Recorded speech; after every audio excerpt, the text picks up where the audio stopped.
અરબી સમુદ્રના કિનારે વધારાઈ છે સુરક્ષા અને સાવચેતીના ભાગરૂપે વહીવટી તંત્ર અને સુરક્ષા વિભાગ સતર્ક થઈ ચૂક્યો છે। સુરક્ષાને ધ્યાનમાં લઈને તપાસ અને પૂછપરછની કાર્યવાહી હાથ ધરાઈ છે તો સોમનાથ મંદિરે પણ સુરક્ષા વ્યવસ્થામાં વધારો કરવામાં આવ્યો છે। જિલ્લા એસપીની સૌને ગભરાયા વિના સતર્ક રહેવા સૂચના અપાઈ છે। દરિયામાં તેમજ કિનારા પર પોલીસ સતત પેટ્રોલિંગ કરી રહી છે।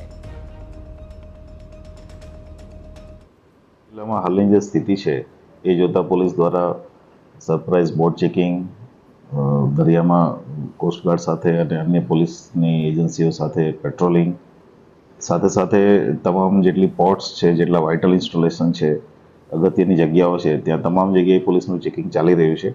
નાગરિકોને અપીલ છે કે આ ચેકિંગમાં પોલીસને મદદરૂપ થાય। સાથે સાથે જે આપના ધ્યાને કોઈ એવી શંકાસ્પદ વ્યક્તિ કે શંકાસ્પદ ઘટનાઓ આવે તો તાત્કાલિક 112 નંબર ઉપર અને પોલીસના સોશિયલ મીડિયા ઉપર અમને જાણ કરવા વિનંતી છે।